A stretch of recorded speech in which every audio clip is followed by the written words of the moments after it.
Doctor के पास जाते हैं और डॉक्टर हमसे क्या बोलते हैं? आप सोचते बहुत ज़्यादा हो, स्ट्रेस बहुत लेते हो। हमारा जवाब क्या होता है? क्या हम जानबूझ के सोचते हैं?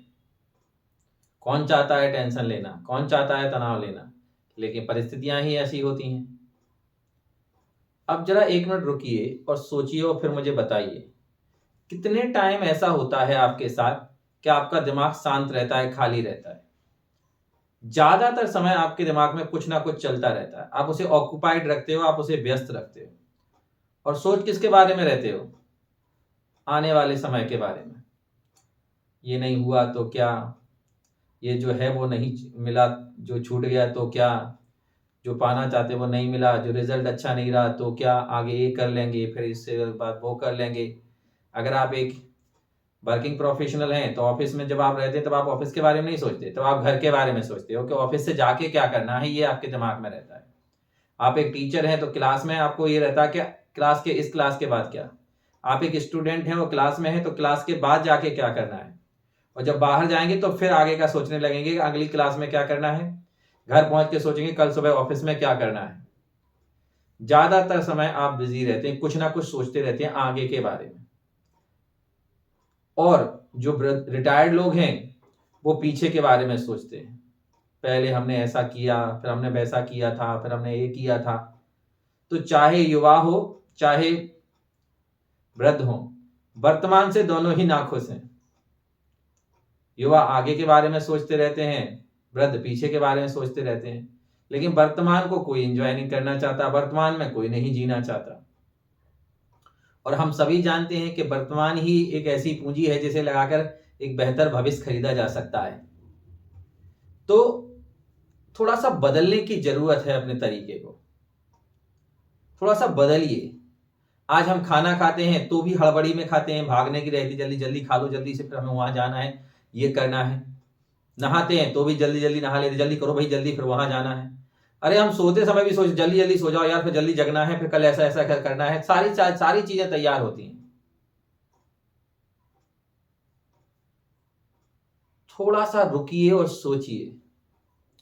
जिंदगी को थोड़ा सा रुक के जीने की जरूरत है।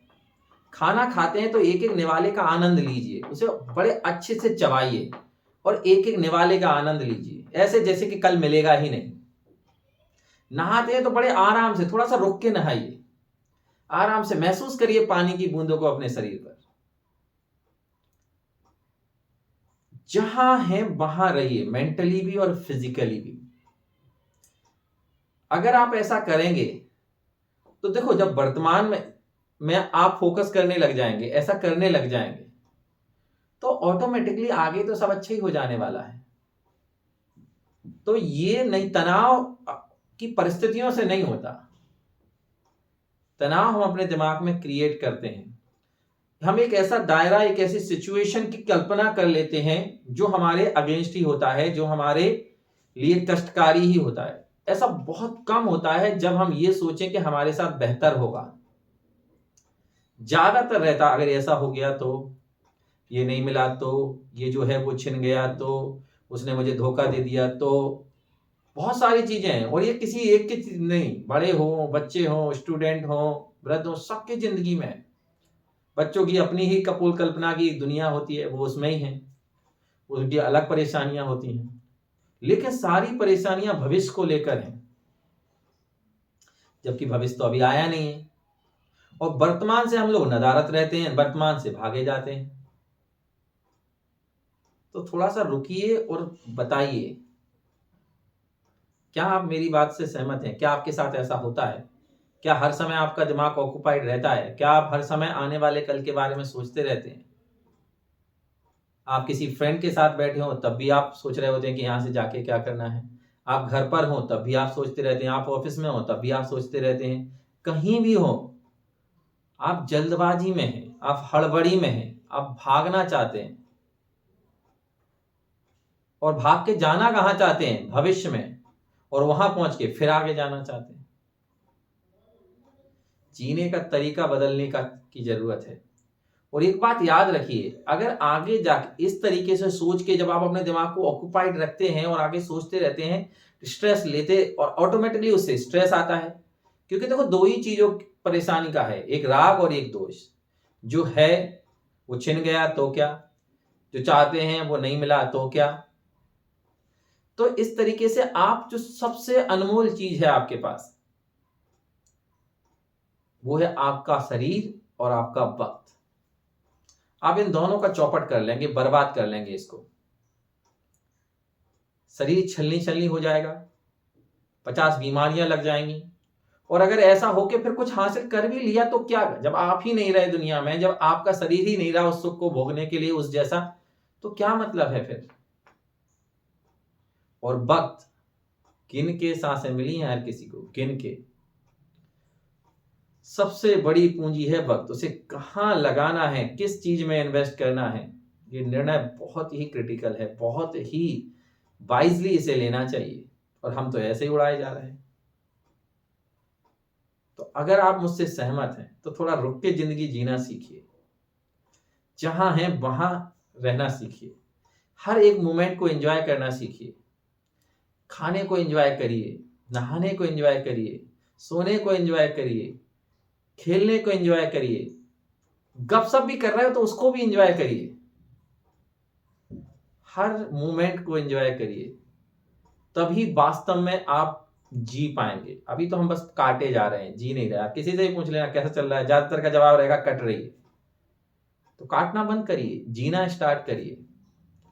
जिंदगी ना बहुत बेहतरीन तोहफा है,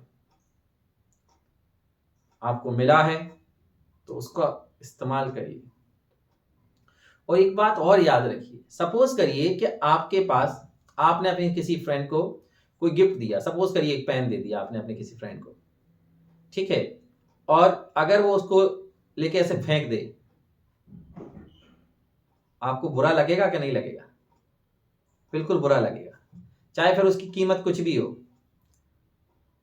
भगवान ने तो आपको ये शरीर दिया है तोहफे के रूप में, आप अगर इसको ऐसे ही बिगाड़ लेंगे फालतू की बातें सोच के, आगे का सोच के, तो उसको भी तो बुरा लगेगा ना। अगर आपका कोई फ्रेंड है, वो आपको अपना घर रहने के लिए दे देता है और कह देता है साफ सफाई करते रहना, और आप 1 साल बाद आते हैं और देखते हैं कि एक कूड़े का ढेर यहाँ लगा है, एक वहां लगा है, एक वहां लगा है, एक वहां लगा है, आपको अच्छा लगेगा? नहीं। आपने उससे कोई किराया तो नहीं लिया था, आपने उससे बदले में तो कुछ नहीं मांगा था, बस साफ सफाई ही बोली थी कि जो चीज तुम्हें दी है उसको, उसका देख रेख करना, लेकिन उसने नहीं किया। आपकी दोस्ती बिगड़ जाएगी, आप तुरंत उससे कहोगे निकल लो यहां से। तो भगवान ने तो आपको इतना बड़ा एक घर दिया है, इसकी साफ सफाई तो करते रहिए, इसको मेंटेन तो करते रहिए। और इसे मेंटेन करने के लिए है सोच पर काबू करना, क्योंकि दिमाग ही है जो पूरे शरीर को मेंटेन करता है, उसको मैनेज करता है, हर एक्शन को। बाकी सब आंख, नाक, कान, मुंह, ये सब त्वचा, ये सब सेंसेस हैं, ये तो इंफॉर्मेशन लेके दिमाग को देते हैं, फिर वो डिसाइड करता है क्या करना है। तो इसलिए जिंदगी को थोड़ा रुक कर जीना सीखिए, आज से ही बदलिए। और अगर आप मेरी बात से अग्री हैं तो कमेंट में यस लिखिए कि आज से मैं अपनी जिंदगी बदलने वाला हूं, मैं जीने का तरीका थोड़ा सा चेंज करूंगा। और थोड़ा सा ग्रेटिट्यूड रखिए, कंप्लेन कम करिए, ग्रेटिट्यूड ज्यादा रखिए। सुबह जगते ही 4 काम जरूर कर लीजिए। ईश्वर को सबसे पहले तो ईश्वर को धन्यवाद कर दीजिए कि आप जिंदा जग गए। अगर आप रात को ही निकल जाते तो कौन क्या कर लेता, और आप क्या कर लेते। कई लोग ऐसे होते हैं जो रात में सोते हैं लेकिन सुबह नहीं जगते। दूसरी बात कि आपके हाथ पैर सलामत हैं, कई लोगों के नहीं हैं, आपके हैं, मतलब आप फॉर्चुनेट हैं, तो इसके लिए भी भगवान का धन्यवाद करिए। तीसरी बात, आपके पास 2 वक्त की रोटी है, उसके लिए भगवान का धन्यवाद करिए, कई लोगों के पास नहीं है। चौथी बात, आपके पेरेंट्स हैं, आपके फ्रेंड्स हैं, आपके रिश्तेदार हैं, आपके दोस्त हैं जो आपका साथ देते हैं, कईयों के नहीं है। इन 4 बातों के लिए जब आप ईश्वर को धन्यवाद कर लेते हो तो आप ये पक्का समझ लीजिएगा, फिर दिन में कभी आप ये नहीं सोच पाओगे कि आपकी किस्मत खराब है, कि आपके साथ ही बुरा होता है। ज्यादातर लोगों की ये शिकायत होती है कि मेरे साथ ही बुरा होता है, मेरे साथ ही ऐसा क्यों होता है।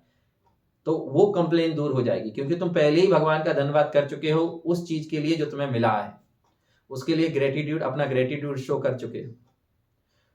एक अफ्रीकन प्रोवर्ब है कि अगर आपके अंदर कोई दुश्मन नहीं है तो आपके बाहर का दुश्मन आपका कोई कुछ नहीं बिगाड़ सकता।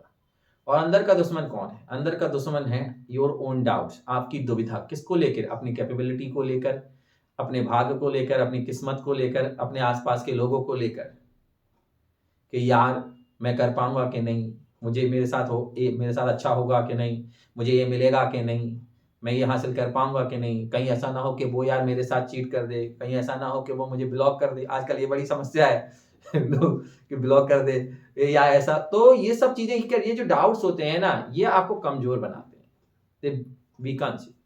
और जब ये आपको कमजोर बनाते हैं तो आप मेंटली और फिजिकली दोनों चीजों से कमजोर हो जाते हो, और फिर आप उस शिद्दत के साथ उस काम को नहीं कर पाते हो जिस शिद्दत से आप करते हो या करना चाहते हो। तो इसलिए थोड़ा सा रुकने की जरूरत है, थोड़ा सा सोचने की जरूरत है, 5 मिनट देने की जरूरत है खुद को, 5 मिनट एकदम शांति में बैठ के, जहां ना मन से कुछ करना है ना तन से कुछ करना है, और सोचने की जरूरत है। और फिर देखिएगा कैसे धीरे धीरे आप हर मोमेंट का आनंद लेने लग जाओगे। देखो, फील करो यार, कितने साल जिए इससे कोई फर्क नहीं पड़ता, आपने कितना अपने आप को फील किया। आज ही का एग्जांपल ले लो। आज सुबह से लेके शाम तक आप ये वीडियो देख रहे हो, इस दिन जब भी आप देख रहे हो, सुबह से लेके शाम तक कितने टाइम पर आपने अपने आप को महसूस किया, अपने आप को फील किया? शायद ही, क्योंकि आपके दिमाग में तो व्हाट नेक्स्ट चल रहा था, अब क्या, अब क्या, अब क्या।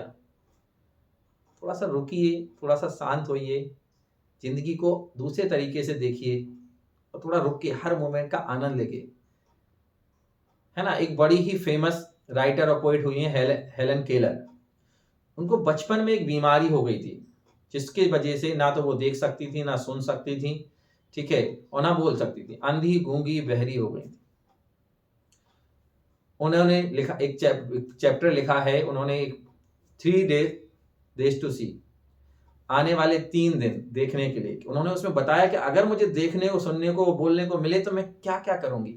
और उन्होंने एक बड़ी अच्छी बात कही है। उनको क्या लगता है कि अगर किसी भी व्यक्ति को इन सेंसेस का तभी वैल्यू होगा जब वो कुछ दिन के लिए अंधा गूंगा बहरा हो जाए, और तब उसे पता चलेगा कि ये सब चीजें, वो इनको फॉर ग्रांटेड नहीं लेगा, वो मानेगा कि हाँ ये वर्च्यूज हैं, ये जो हैं, जो क्या कहते हैं, ये भगवान की कृपा है, ब्लेसिंग्स हैं, ब्लेसिंग्स हैं। तो अगर ईश्वर ने हमको ब्लेस किया है तो उसका इस्तेमाल करिए, उसका आनंद लीजिए, खुश रहिए। और जिंदगी में एक चीज से बढ़कर कुछ भी नहीं, और वो है आपकी खुशी, हैप्पीनेस। अपनी खुशी की चिंता सबसे पहले करिए। क्या आप हैप्पी हैं? जिस चीज में खुशी मिले वो करिए, खुश रहिए। और अगर आप मेरे से सहमत हैं